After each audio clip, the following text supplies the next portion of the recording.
Hello, everyone. Welcome to M&N Talk. My name is Nick. And my name is Michael. And basically, this intro that we're doing right here is going to be about us, a little bit of history. A little bit about what we're doing, what we're going to be talking about. Why are we deciding to talk about it on a podcast? And the frequency and our formats and where we'll be posting our stuff. So what the podcast is going to be about mainly is, I guess you could say comic related, but not just strictly to comics. It could be pop culture as well.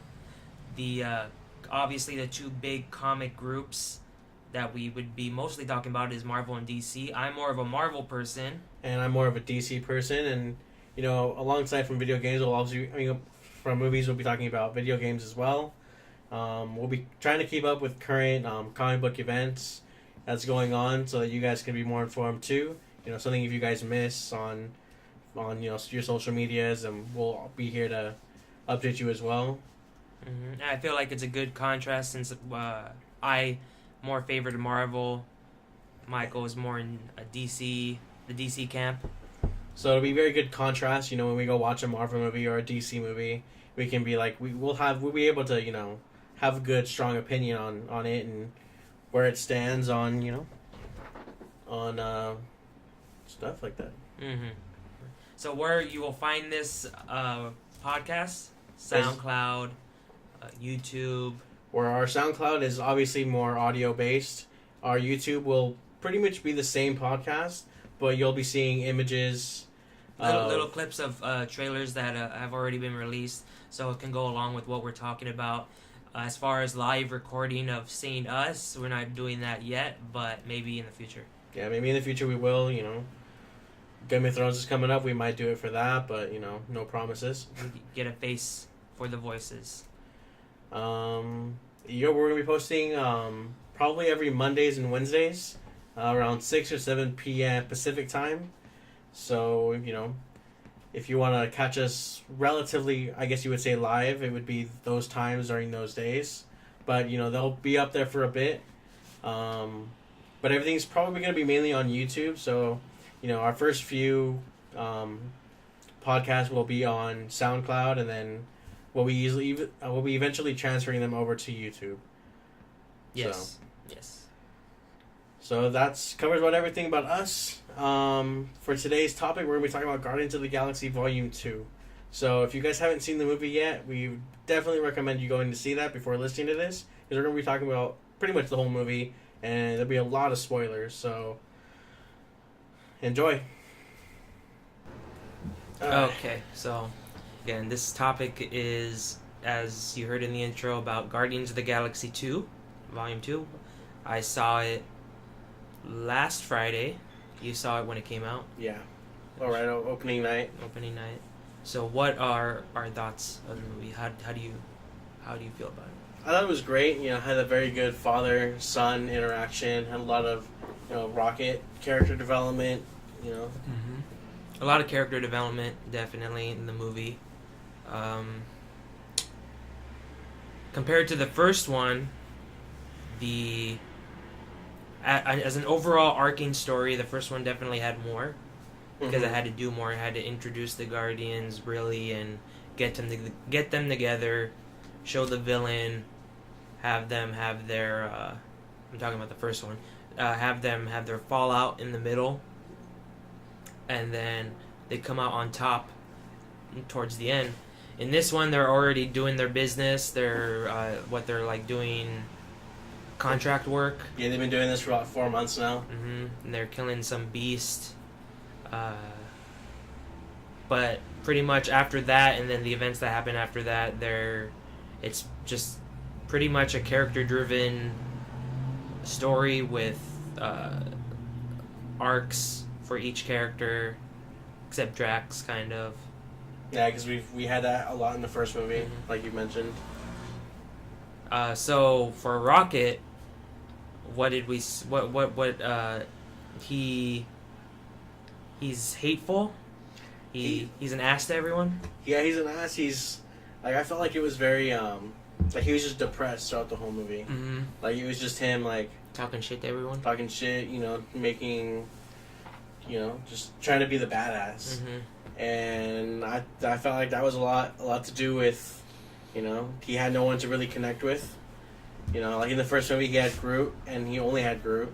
Groot's a baby now. Which is now is a baby, so and we don't know if it's, still that same old Groot. We don't know if he has his old memories, Mm-hmm. But it's a new Groot.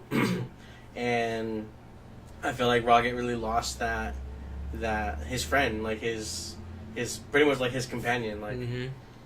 like he lost that best friend of his, and now he's like who knew Rocket and knew kind of how to like handle his situations, and now that's gone, and Rocket doesn't really know how to open up to anybody new.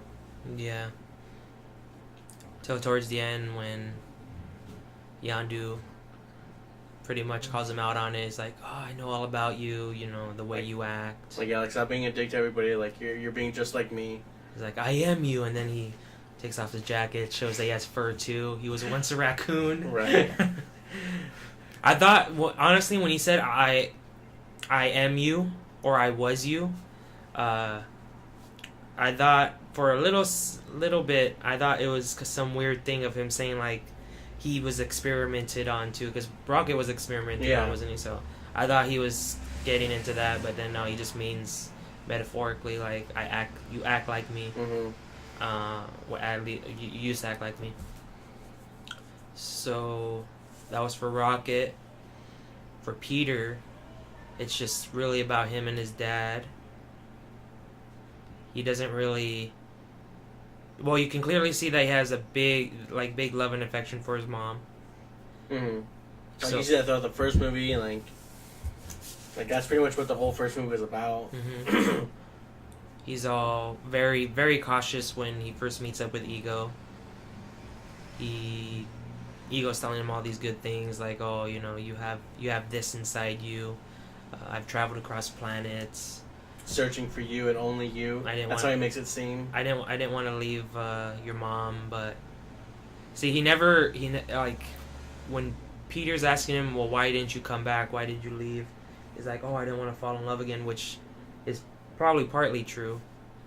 The real reason is he has this whole thing going on with his what he believes is his purpose in life. Which, what was it again? To conquer, pretty much. But he's putting himself inside each planet? Yeah, he's pretty much putting himself inside each planet so that he has greater control of everything. Mm-hmm. Do you remember that part where it's showing the outside of the Ego planet when everything's going down, and it shows his face in the planet? I saw that. Because that's originally in the comic. I believe Ego has any relation to Star-Lord. Yeah. So, and he's just, I don't know if he is a villain, but he is just a head in space. Because what do they say in this movie? That he was a brain that was floating through space? Yeah. And he just assimilated all this stuff and became a planet? Yeah, like he was a brain that was just floating around, and as soon as he kind of got a little more control of it, he was able to form like this planet. Which sounds ridiculous when you're talking about, like, imagine if this was one of the first MCU movies to come out. It's like, well, we're gonna have this brain that's floating around in space, and then he's gonna be this big ass planet, but he can make a little avatar version of himself walking around. Right. It's like, okay. And he's also gonna be having sex with all these aliens, trying to make the perfect him, second him to control the power, to help him control everything. Yeah. But like everybody failed, and you see all those skeletons. That was. What did you say? You thought he was eating them? Is that what you said before? Or maybe I think that's what Stephanie told me when they showed the bones. I think she thought that he was eating them to sustain his power or something like that. I'm like, what? How did you get that? I could see that. Like, I could see where somebody would get that. Mm-hmm. But no, when then he explains it, it's like, oh, okay, that's why it just died, and that's just where he dumped the body. So Peter had all that going on. Go ahead. I was gonna say Gamora had her sister issues going on in the movie. You see more of Nebula, why she hates Gamora, that every time Gamora would win in a fight that Thanos would have him do, Thanos as punishment to Nebula, he would take a part of her and put in off, and then put a mechanical part on there instead. So that made you feel a little bit of sympathy for her. Sympathy for her, like why she's always so aggressive towards Gamora. Did you think that there were like too many post-credit scenes? Well, let's go over them. There is the... Well, first let's see if they were... Let's go through them, and then we'll say like whether they were needed or not. The first one... Well, we don't have to go in order. One of them was the Stanley Watcher. Yeah, I felt like that didn't need to be there. Because they already had... They already did his cameo. They already had a cameo in there That already kind of confirmed a lot of people's, suspicion. Like, oh, he's a Watcher. I never thought that. Well, I mean, I don't think I've ever heard that rumor. Have you ever heard that rumor? No, I never heard a rumor that he was a Watcher. Yeah, that's why he's in pretty much every... Well, I never expected them to show the Watchers, and when they showed him, I was like, oh, that's cool. And then they have him there. So... Yeah, like, throughout the movie, I felt like that was good enough. Like, they didn't need to do that again. So that was kind of unneeded. There is the Teenage Groot scene. That was... I don't know, I didn't think it really needed to be needed. Like, shown. Well, it wasn't like... There wasn't importance behind it, it was more just comedy. Yeah. Just like with the one with the needle when he's trying to whistle, that was... That was funny. That was really, really... Drax was like, Yeah, that one... like, I felt like they could have went with only 2 post-credit scenes. The one with, where the gold people were talking about, Adam. And that funny one. That funny one? You didn't care about seeing the original Guardians? That was pretty cool too. I don't know what I don't know what they're implying when they're. But unless they're gonna make a prequel movie, or unless they're gonna do something with it, like it's something that we don't know about, or unless they're gonna. Or what if because eventually, like the actors for the Guardian team they have now, like when they're done, they have them to come in. Or that, or maybe it's they're not really the Guardians, but they're like an evil Guardians. They're an evil Guardians? They're like the anti Guardians. They want to destroy everything. Interesting. Maybe. Unless that's, a setup for that kind of a movie, then I can get that. But But yeah, I feel like that was cool to see, but I felt like it wasn't needed. Yeah. Unless they're absolutely gonna do something with it. And then the Adam one was pretty cool. Like when she first said his name, I thought he said I heard Adam, but I'm like, did she say Adam? Like, nah, I'm pretty sure she said Adam, like Atom, like with the T. And I'm like, so I leaned over to the person next to him, like, did they say Adam? She's like, yeah, it's like Adam. And they're like, oh, and they went into like, okay, I didn't really need to know. I just wanted to know if that's what they said. They had because I know in the first Guardians they had a cameo with the Collector where you see all the stuff he had in his little collection boxes, and one of them was supposed to be Adam Warlock's cocoon. But I think James Gunn, the director of the movie, said that was more. He said now that's a mistake because that's not where he is. Obviously, he's being created by these golden people, and at least what you see in the post-credit scene. Yeah. He also said that he originally wanted to have Adam Warlock to be more involved in this movie, but then that probably would have been too much. Yeah, that would have been a little overkill because you already had those people who were trying to kill him, and then plus Ego, who was trying to conquer the world, and the Ravagers. Oh, we didn't talk about before Taserface. Oh my god, that was. Okay, do you think that joke? Because that's one of the negatives I have about the movie. There's a lot of jokes that they either go too long or they're kind of like and it's like, why did you even bother? Did you like the Taserface whole long running joke where his name and? I felt like it went a little too long with Rocket. Oh, when he's laughing at him? When he's laughing at him. And he's like, why are you laughing? And he's like, did you just wake up one time and you thought You looked at your face like, taser face is the way to go. Like it was funny. Like don't get me wrong. Like it was very comedic. It was a comedic relief to a very serious moment that was happening where he's pretty much killing everybody, jettisoning them off into space. Right, and which they die right away. They're in the first Guardians.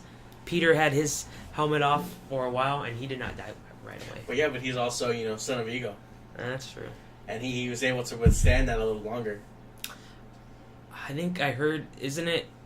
What's the longest you can last in space without any air? A minute? No, I feel like it's way too long. You think so? You think you can't? There's no air to breathe. I know, but like without like just suffocating and dying completely, isn't it a minute you can last?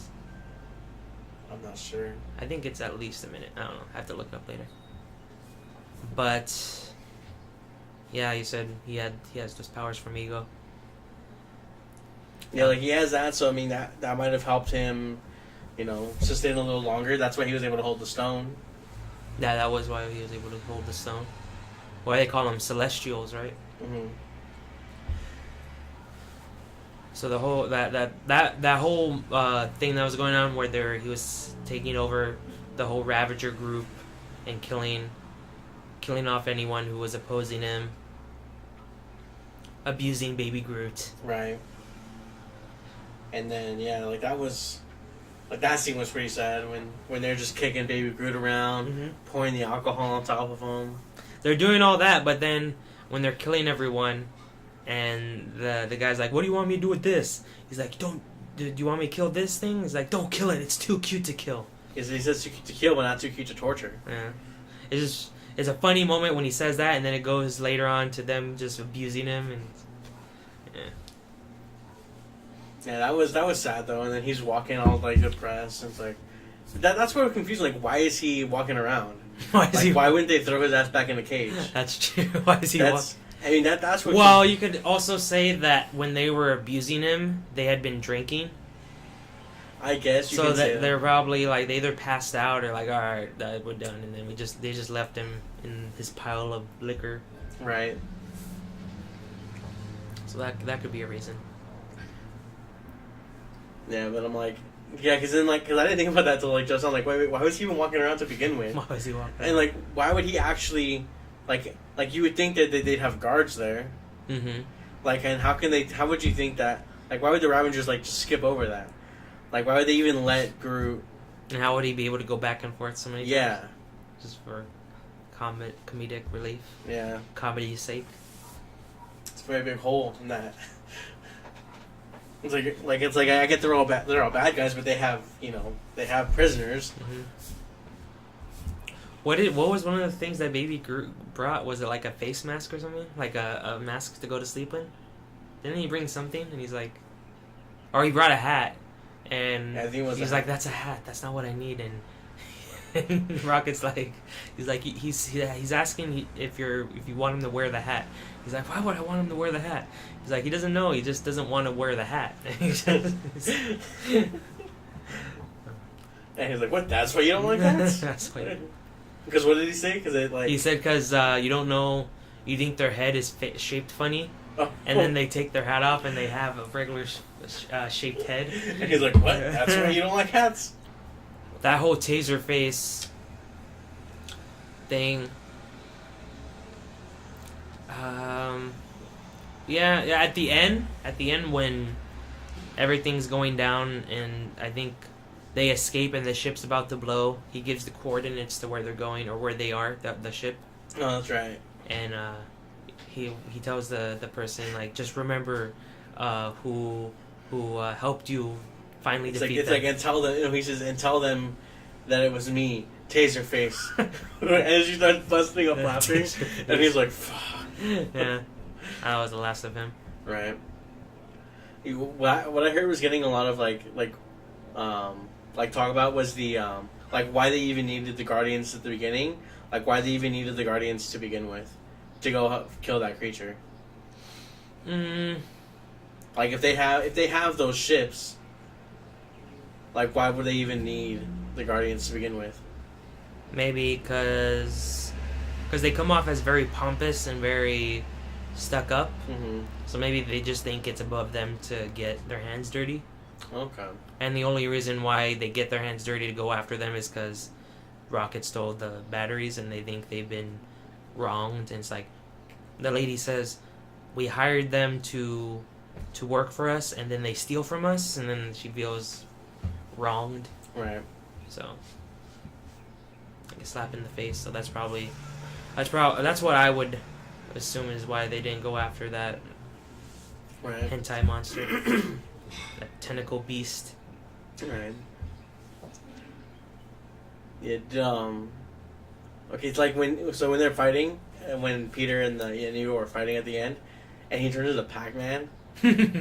like why Pac-Man? Yeah, that was kind of an out there moment. Well, okay, why Pac-Man? I mean, I know he referenced Pac-Man earlier. Yeah, he said like, "Oh, I'm gonna create so many things." Because Ego is telling him like, "Oh, I have this power too." He goes like, "Yeah, you have this power. You have the ability to create anything, like pretty much anything you want. Anything in your imagination, you can build." And what does Peter say? He's like, "Oh, I'm gonna have statues up. This thing's it's gonna go be nuts. I'm gonna have a Pac-Man statue, right?" Yeah. So it's like why wouldn't he do a Ninja Turtle? That would have been cool. Did he say Ninja Turtle too? No, I think he didn't, but he knows that they're around. Oh, okay. Because Ninja Turtles were big in the 80s. Yeah. Well, I guess just probably because he referenced it and probably. I kind of seeing that. I've never seen the movie. There's that movie, Pixels. Oh, okay, with Adam Sandler. There's a Pac-Man I know in there. What if they just took that from that and put? I don't think they'd do that. I think they'd probably just create their own CG Pac-Man. But yeah, that's what it kind of reminded. I never seen the Pixels movie, like I said, but it just reminded me of that. Yeah. Yeah, I never saw it either, but no, that movie didn't even come to mind when I thought of that. That was another moment. I don't know, for whatever reason it didn't bother me too much. That was another moment where a serious moment and then that just happens out of nowhere. Right. Like you see him putting all the yellow bricks together and I'm like, wait, what's he making? And then at the end, boom, like well. Even had the sound effect too, huh? I think it did. Yeah. Did you like how he got a Zune at the end? Did you ever have one of those? A Zune? No, I didn't. Oh, did I? No, but yeah, that was who. I know it was what's his name. The like we said before, the right hand, the second in command of the Ravagers, that guy with the metal tooth or whatever. Yeah. He but what did he say? Like, how did they get it? He said Yondu was saving it for him or found it. Yeah, like he was scavenging it on Earth or something. Oh. It's like the latest in technology or something. Yeah, the latest. As soon. Yeah, it can hold over 100 songs. No, he said 500. 500, and Peter's like, over 500? He's like, what? There's that many? There's that many? Because I guess in an interview with James Gunn, he said that for that movie he had like over 500 songs that he could have used for that movie. Oh, I think I saw that. Like he would be doing the scenes and he'd just be going through the list of songs and seeing which one fit the most. Mm-hmm. Yeah, that's what I heard. Did you like the music? Yeah. Yeah, I like that kind of old school, like kind of oldies, 80s music. Mm-hmm. It wasn't like another example of a movie that was including a whole bunch of songs, Suicide Squad, where they're just putting a whole bunch of pop songs or like music throughout the whole movie. No, this one was more. Like it had a lot of music, more thought put into it. Like I felt like this movie had a little bit too much music. Think so? Like not every I felt like a whole bunch of scenes just had some kind of song in it, and I was like, you don't need music here. Like not every scene. Like it was like right at the beginning of the movie. Like I felt like a lot of the music was played in the beginning of it, and then it kind of like scattered out throughout the episode or throughout the show. You didn't like the show? I liked the music, but I felt like there was too much. Did you like the intro? That first song? that Gru was dancing to? No, the intro where they had I forget the actor's name, but the guy who plays Ego, his dad, in the beginning when they're riding in the car. Remember? Oh, yeah, I like that song. Did you like that scene though? Mm-hmm. Yeah, it was a good scene. It proved like it showed like how he'd met her. Did it show how he met her? No, they were already together. They were already together, and like it proved a good point. I felt like it was really good to show show them together. Mm-hmm. And he puts that like some egg thing in the ground. Yeah. Or he had planted a seed. Yeah, pretty much. Both times. In the planet and in her. What was your favorite scene in the whole movie? My favorite scene, it's a tie between when Peter is being pretty much indoctrinated into this whole like seeing the universe, becoming I don't know, like is he at that moment, is he getting the power to it? Like, is what Ego is doing to him? Is he just gonna be like some zombie that's using the powers that he's been given, or like I don't understand at that point. It was pretty much like I think what he was doing was he was showing Peter like all these powers and what he can actually do, but in reality he's just like. Is he like sucking the power from him?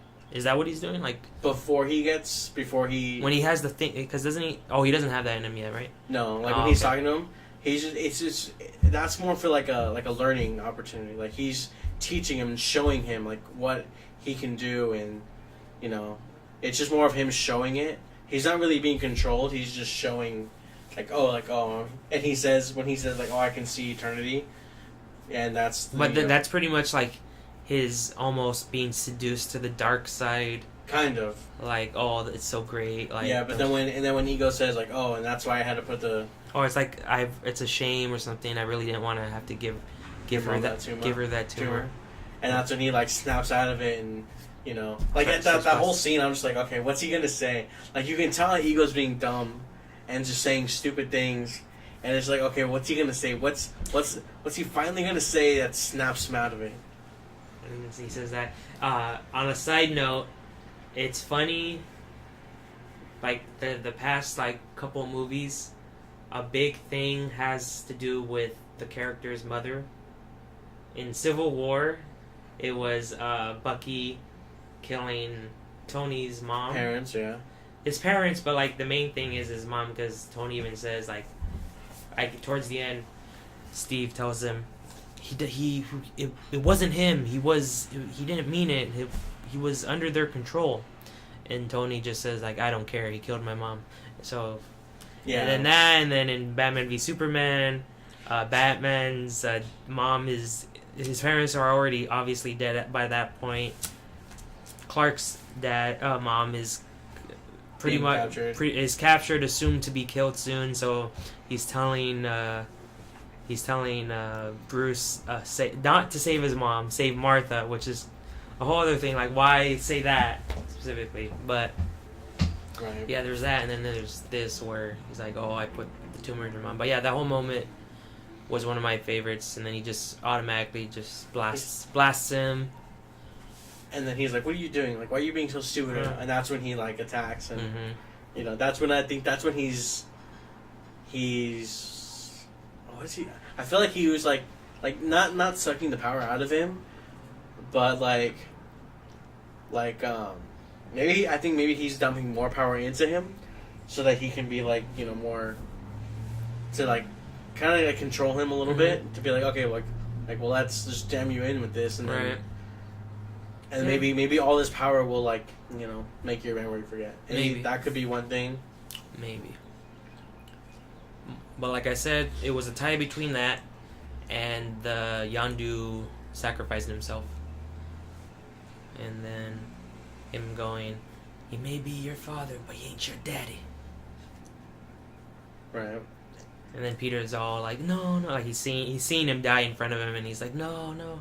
So he's seen his mother die in front of him, he's seen his father die in front of him, and now he's seen his daddy die in front of him. Right. that was a funny moment when they're in the. I think they're already in the core fighting, and Rocket or Yondu, he said they say something, or maybe Drax are like, oh, like you people have you humans have so many hangups or something, and Peter's like, you know why I'm this way? That thing is my father. And he's already, at that point he's all going crazy. Ego. Mm-hmm. Yeah. Was it yeah, like I think my favorite scene was that scene where Yondu's sacrificing himself, and or like right when he's like getting buried with all that rubble, and he tells Peter, he's like, oh, it's not the thing on my head that controls how I can find the needle. It's in my heart, but the heart part gets cut off, and that's when Peter just goes batshit crazy. That was pretty cool. I really like that scene. You know what that fight reminded me of? When they're all flying in, and what was like, because what it reminded me of was the Harry Potter fights. Do you like especially the last Harry Potter, when Voldemort and Harry are all flying around throughout the school? Remember that? Okay. Remember that part? That's what it reminded me of. Like they have that smoke behind them. Oh, right, and they're all just flying around. Right. Yeah. I'm like, that looks. That reminds me of something. Then what was your least favorite episode? Or show? God damn. My least favorite episode. What was your least favorite scene? Whoa, Guardians episode 3 kind of dragged. I mean, it was all about Rocket, and he was just... That scene when he was just eating trash out of the garbage was unneeded. Right. My least favorite thing, like I said... Well, I mean, in our old recording, was there. I feel like there's too many jokes. The part that they've shown in the trailer a couple times when Rocket has the bomb, which you don't know is towards like the climax of the movie, but like that's pretty much the ending, and he's telling Groot like, oh, you do this, you press this button, but you don't press this one because it's gonna set it off right away. And I felt like it went on too long. He's asking for tape. Peter goes to ask for tape. Like, oh, did you ask Yondu? Did you ask Gamora? What about Drax? Like, you asked Nebula? And so... And he was like, well, if anyone's going to have tape, it's you. You're the guy that does everything. And then Rocket's like, I have to do everything, though. Like, maybe you could have had it, just made it shorter. Yeah. Like we said, Taserface maybe went on a little too long too.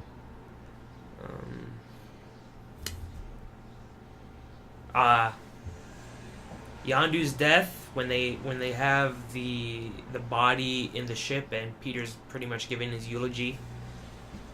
Like that had a few jokes in that too, and they're trying to make it lighthearted, not as just so depressing that this character just got killed or died. So that if they had just had that scene for Yondu, I would have been a little upset. But like I said, right after that, they had the ships come in, all the Ravagers. They shoot out his was it his body or like a pod? Kind of like, I felt like it was like in a pod, like in like a Viking kind of thing. Yeah, that's where you get like a really like a good sense of Viking. Which is what they did something like that in the second Thor when his mom died. When everybody died? No. When they did that? No, in Thor 2 when his mom died. Remember his mom. But the mom died along with a bunch of other people. Yeah, that's right. So that's when they shipped everybody out. But the mom was of course but his mom got the special treatment and went, into the sun or something like that. Something like that. Yeah. But that whole moment when he was in space and they all come, and then I need to know his name, but the guy with the tooth, he's like, oh, they killed all my friends. He's all getting excited. He's like, yeah, and when they all show up and you see all the fireworks go out. Yeah, that was a great scene. I really liked that one. It was great to see all that like respect coming in, and it's like especially after like the beginning when they all shunned him. And, like, nobody was treating him, like... Well, not treating him. Everyone was pretty much giving him disrespect and... Well, because, like Sylvester Stallone's character, like apparently they have a code. And they felt like he broke that code. I guess part of the code was you don't deal with kids, or you don't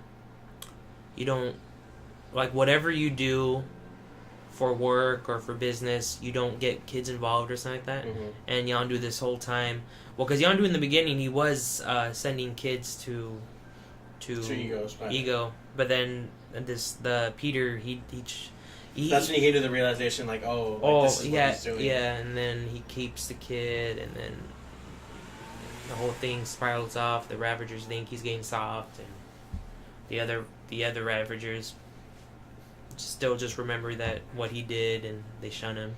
Right. And like at the end, when you find out that Rocket called them all, mm-hmm. and pretty much told them the whole situation, like that's like, okay, well this is why he did what he did, mm-hmm. and this is what he's done now. Mm-hmm. Like, like he found out all these things, and then it's like, and they're like, oh well, we were wrong this whole time. And then that's when they went and paid their respects. That was a really great scene. If you could change it, would you keep Yondu alive, or would you still have him dead? Do you think his death was important? I feel like it was. It was great. I feel like that scene was a great character development for not only Peter, but for Rocket as well. Because Rocket, you can tell is kind of depressed throughout the whole movie, but then after he has his little talk with Yondu, sorry, he If only you had a glass of water, right? If like after his talk with Yondu, he's just like, he comes to the realization, like, I don't need to be a dick. Mm-hmm. Like maybe if there was like it's pretty much kind of like a cry for attention. Like he's doing this in order for somebody to help him out. Yeah. And it's like, because now Groot's gone, so like he can't rely on a baby to help him out, and so it's just like, like he's kind of hoping for Peter to turn into that role. Yeah. And that's what he ends up, like, you can see that at the end, Peter kind of forming into that, like realizing like, oh, like this is why he's being like this. Mm-hmm. Like I feel like Yondu's death for Peter really opened up his eyes. It's like well, let him. It's like he sees that, and he's like, you know what, and he knows what he knows now, and he's like, you know what, let me take a step back and reevaluate everything that's going on right now. And that's when he comes to the realization, like, oh, like maybe I should, try to kind of back off of Rocket and be there for him. Did it bother you, like, all right, this when they first meet Ego, and he tells him, "Oh, I'm your father," and then at first, Peter's like cautious, mm-hmm. like he's not too sure, and then they're on the planet. But Gamora's telling him, like, especially like, oh, remember that story you always tell me about David Hasselhoff? He's your Hasselhoff. Like, you should embrace this. He's your father. So, but then Peter starts to listen to him and starts to, attach himself to him. Yeah, get attached. And that's when Gamora's like, okay, what are you doing? Like that, like, because Gamora's the one who told him, and then Peter's like, I finally found my family, and Gamora's like, oh, I thought you have. Oh, I thought you already had. Yeah, that's that. It's like, well, why did you tell him to go? That's kind of, that was kind of annoying. It's just like, it was just that thing, like, she was like, you know what, like, she wanted to be supportive, but then she kind of realized, like, oh, maybe I shouldn't have been. Mm-hmm. And it's just like, it's like one of those things where it's like, you have to figure out what you want.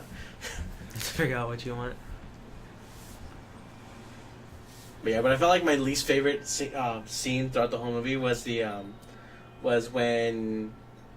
sex planet one. Oh, the ice planet. The ice planet, yeah. Yeah. It's like, ice planet with prostitutes. Right. Disney's really being progressive. Right. Yeah, I felt like that scene, it didn't need to be as long as it did. Like, I felt like that could have been an easy conversation. What would you have just cut it out, the whole carpet scene? I felt like that didn't need to be a joke. Like why? Like, why did the carpet have to get stuck? Like, come on. Yeah, it did take a while. Like, you get the joke. Like, it's funny in itself that they're getting carpet just for her to stand and get off her chair, throne or whatever. And she was walking the whole time. Was she walking? Yeah, But she was walking on the carpet. So just walking really slow. Yeah. Waiting for that carpet, and then. Yeah, I thought at first it got stuck, right? I thought the joke was gonna be it runs out, so she's too far away, and she's gonna be like, "Oh, can you come over here?" that would have been way funnier. Yeah. I felt like oh, it stopped, but she's like, 10 feet too far. Mm-hmm. Like when it getting stuck, it's like no. Like, yeah. Or like it gets stuck at one time, but then they kind of had to go back and do it like 3-4 times. It's like, all right, we get it, it's stuck. Just to have a little scene telling her to go get the Guardians, right? Pretty much. Yeah, or a little scene, like it didn't need to be as long as it was. Like it could have been like Sylvester Stallone's character could have been at a bar and Yondu went up to him. Yeah, because but there's a lot that goes on in that whole thing. Like, well, first of all, you see them showing prostitution, not like graphically, but you see that going on. You see that they're sex robots. Yeah, and then that they clearly redesigned from Rick and Morty. Rick and Morty. Just from that, and then it goes to first, it kind of just goes to Yondu. Like it doesn't really, you don't really. I guess you could say he's there because he's lonely or something, like he's just enjoying himself, but like you never like, oh, why was he there at that moment? But then you see his whole interaction with Stallone and those Guardians. They pretty much just call him out. They leave, and then right after, it's like they leave that way, and then over here comes the gold people. Right. And it's like, oh, It like all happened way too quick. Yeah. But there's that, and there was That was your least favorite thing? That was my least favorite. Did you already say what your most favorite was? Yeah, it was the one where Yondu was sacrificing himself. Oh, okay. Yeah. He's Mary Poppins, y'all. That was funny. The Mary Poppins reference. So he's like, you look like Mary Poppins. He's like, oh, is Mary Poppins cool or something? Is he awesome? He's like, yeah, he's amazing. He's holding the needle. Yeah. Did you like? Because he was 10 when he got abducted. For a 10-year-old, that's a lot of information to remember. Well, I mean, come on. 10, when you're 10 years old, I remember a lot of movies that my parents would play all the time, like on VHS or something. Mm-hmm. Yeah, but he has a lot of reference. Like I remember first grade, watching Toy Story 1. They put it on the TV. Mm-hmm. Like there's certain moments. A lot of it has to do with TV, movies. Yeah, but do you think? Imagine yourself at 10 years old being abducted, and then unless they erased his memory, or but then you're somewhat away from all of that, and you're learning all these new things, and you're gonna sit here and tell me that you'd remember every single reference. I feel like they'd be the stuff he tries to hang on to remember, because he hasn't been on Earth since. Right. So. And it's not like he has all these things, all these references to look onto. Yeah, the only thing he has is what he brought with him. In his little backpack. Cassette. In his cassette player. Well, yeah, 'cause did he even have his backpack when they pick him up? Yeah, he was, because he was wearing it. I think he was wearing it. Yeah, because the grandpa took the present that his mom had and put it in the backpack for him. Oh, that's right. Did you like Mantis? I did. She was a good innocent character. She had that childish, not really knowing what was going on in the world, but what was going on in her world, of course, mm-hmm. but not in the universe. Yeah, she was a good setup for a lot of jokes. Mm-hmm. And that one where she thinks Rocket's a dog.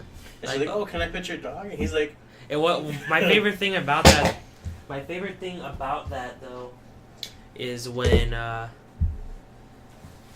you see Drax's face in that scene, and he has this look like something's funny's about to happen. He's like, he knows what's gonna happen when she does that, and he's like, yeah, go ahead. And then she does, and then does he bite her, or he almost does? I don't know. I think he does. Well, I think he does because she's, she looks hurt. I thought she was just scared. She was like, oh. Maybe. That and the whole thing with Drax telling her she's ugly, and he's like, but no, that's good. That means people like you for who you are. In the inside, he's like, oh, so I'm happy to be ugly then. Right? And then Gamora walks in. She's like, I'm ugly, and she's like, no, honey, you're not ugly. It's like, Drax, shut up. I felt like there wasn't a lot with her though, like this movie with the Gamora. You don't think so? I thought the whole sister. The whole sister thing, but it's so short, and there isn't really a lot of it. Mm-hmm. That was pretty crazy though. That whole fight, when first Nebula's shooting at her from the ship crashes, and then freaking Gamora just picks up that big ass gun, and I'm like, okay, I didn't know she had super strength. And she fiddled with it too, because she did something so that way she hardwired it so that she can shoot. Mm-hmm. I was like, okay. Okay, now calm down. But that was a pretty badass scene though, when she's shooting at him, shooting at Nebula. Yeah. And they find the deep dark secrets of ego. Right, and they're like, alright, we gotta get the fuck out of here. All the dead bodies. And then what causes it to explode and then flying away? Do you remember? What? Because you know how they were on the ship, right? And it exploded. What ship? On that little ship that Nebula was flying. Oh, remember she flew in the cave.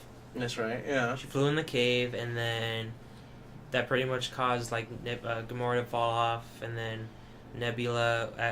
She's in the cave, so in that ship, so it's bumping, it's crashing, falls down, and then Nebula's shooting at it. Then it causes. It's on fire at this point. It's gonna blow up, and that's when and she's stuck, Nebula. So Gamora takes her out. They're a few feet away, and then boom, it blows up, and they don't die. They just get pushed.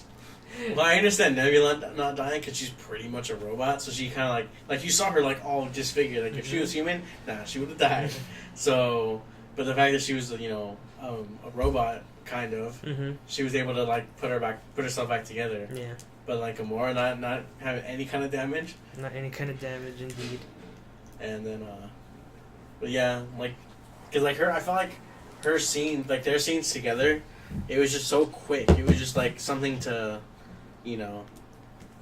throw in. It got the job done though for character development. It did. It was really quick and to the point. Because by the end of it, Nebula no longer wants to just kill her anymore. I don't know if you say they leave on good terms, but she leaves they're not mad at each other. Or she's not mad at her anymore. Gamora gives her a hug. I don't know if Nebula hugs back, but I don't think so. I heard the actress didn't shave her head for this one though. No. Nah. Oh, has she done for the first one? She did it for the first one.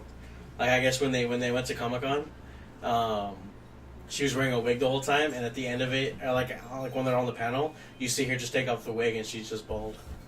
So she actually shaved it for the first one. So it goes nah, fuck that. Pretty much.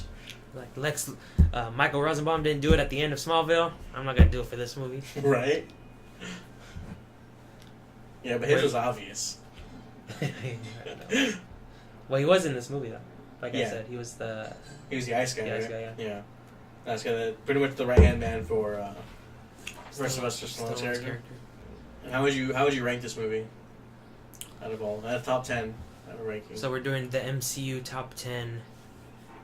In no particular order. No particular order. But I will say, I'll try to do my order, somewhat ranking in order. Number 1, obviously, Avengers 1, just because it's ridiculous how well that movie is for all those characters they put in. You could say, I don't know, in the beginning, when X-Men first was coming out, or Spider-Man, or even Iron Man 1, you'd say oh yeah, there's going to be a movie where Iron Man's going to be in it, Thor's going to be in it, Hulk's going to be in it. You're like, what? How's all that going to work out? But it works good. Then I would put Guardians 1 and 2. Oh no, Winter Soldier is the second one. It's so good. Then Guardians 1 and 2. And then for 5th one, I'd say actually Civil War. Captain America Civil War. 6 would be the original Iron Man. Seven would be.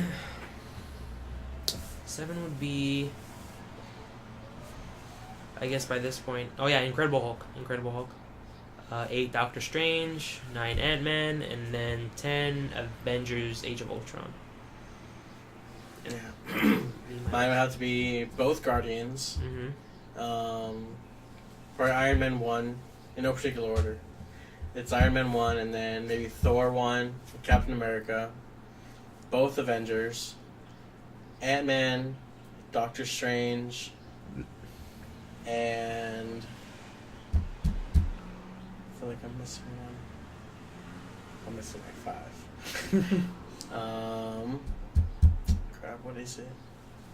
Here, I'll give you a list. There's Iron Man 1, 2, 3. There's Thor 1 and 2. There's Incredible Hulk. There's Doctor Strange, Ant-Man, Guardians 1 and 2, Avengers 1 and 2. If I didn't already say it, Captain America 1, 2, and 3. Mm-hmm. Oh, Civil War. Civil War? That's what it was. Civil War. I feel like all those were pretty good. When's that Black Panther movie supposed to come out, do you know? Next year, I think. Is it next year? Yeah, because this year is just... What's left is Spider-Man. Which I cannot wait for. Homecoming. Are you sure? I mean, you got spoiled the whole movie. Dude, I don't even care. Yeah, I mean... It would have been nice to not see all of that. Like, that whole part where they show the ship in that trailer, and then Iron Man comes with the other iron suits. Yeah. Oh, they're not little suits, it's just like a little... Like little rockets, huh? Yeah, like he ejected from his own suit. Oh, okay. Like, that whole part looks awesome. It would have been extremely more awesome if I had seen that in the movie there for the first time. Right. That looks like a really... And that looks like the middle point of the movie where... Like, Tony takes away his suit that he gave him, and then he's all... And he has to go back to... He has to go back to the original one, and he has to, like, rethink his whole thing, like, what really matters. Like, this isn't a game. Right. And then I think they show... I don't know. I'm just guessing. It looks like they show the ending fight, too, where they're fighting in the air on that plane. And he has the original suit on that he used to have. Yeah, they showed that. Like, I would assume that's, like, towards the end. Yeah. Because he doesn't have the new suit anymore. Mm-hmm. Yeah, I really like how in this movie, and even in the Amazing Spider-Man movies, like, it was him, developing the webbing. Well, that was a comic thing. Yeah. Well, yeah, that's which is amazing. Like, and I heard that in the first Spider-Man movies with Tobey Maguire, that the only reason why they didn't do that was because they didn't think it would be believable that a teenager can build this device. And that was the only reason why Tobey Maguire's Spider-Man was organic. Organic webbing. So when that first came out, I don't think I thought of it at the time that, like, oh, that's not really like how it's supposed to be. It's not organic webbing. Yeah. They didn't think it'd be believable. I think that's kind of... That would help his genius character. Yeah, but in the movie, they don't really show that he's super smart.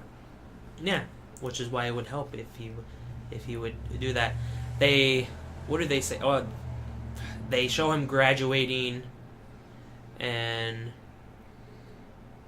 what do they do? Oh, they say he's part of the chess team. I don't know. I can't remember. It's been so long. I don't know what they do to show off his genius, but that would have helped. Yeah, like I know throughout that whole time they're not really showing that he's. I will say they used the organic webbing in the original Spider-Man movies good in the fact that in the second one he's self-doubting himself. Was that the second one? Yeah, he's not. He doesn't have the motivation anymore to continue being Spider-Man because his social life is coming to shit. His romantic life is non-existent. So that whole part where he can't shoot the web anymore. That worked good because you couldn't really do that if it was actual webbing because he'd be like, oh, you just ran out of webbing. Like no, they tie it into like, oh yeah, he doesn't have the will to go on. Yeah, and that helps. Well, I mean, even in the Amazing Spider-Man, like when he accidentally killed Gwen, like that whole he was like depressed for like a few months. But that was towards the end though. It wasn't like a middle thing where you need to see him get back into action. It was more towards the end. Right. Now going back to Guardians though, like how do you think that they're going to how do you think the Guardians are going to get to Earth to be in Infinity Wars up against Thanos?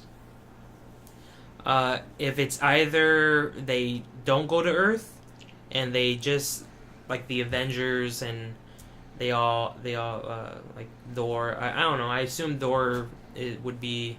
I guess it all depends at the end of Thor Ragnarok, but Right. they either meet him in space or after this recent Guardians movie, Peter's just feeling very emotional for wanting to see some family, so he probably wants to go back home. So he'll probably see, because I don't think are all the Guardians gonna be in Infinity War, or is it just Star-Lord? I don't know. Because I would say like, oh, he wants to go see his mom's grave. He wants to go visit his grandpa who's still alive. Yeah, but then if you think about that, then why wouldn't Gamora be with him? Because maybe it's just more of a personal thing. Why Gamora doesn't want to be with him? The whole Yes, thing. she is. No, in the second one. At the end of the second one, yes, she does. Okay. At that point, she's like, I'm willing to try this. Not Well, so they many could words, just but- they could do a Tony Stark Pepper Potts thing where they broke up in the middle of a movie, in between, like in Iron Man 3 and Civil War, they were fighting or something. They were fighting or something, and they broken up because that's the whole reason you don't see her in Civil War. That's at least that's what they make it seem to be. Right. Like that whole part where he's giving his speech to the audience, and it shows Pepper Potts' name, and he kind of stops, and then his That's secretary. his sister's like, "Oh, I'm so sorry. I didn't know her name was gonna be up there." Yeah, it could be that. I feel like it's gonna be more of like a tie-in with Thor Ragnarok, when he like maybe they're in that area and they're like, oh, let's go see a fight or something, to blow off some steam. Or what if he gets separated from the Guardians, and he winds up on Earth?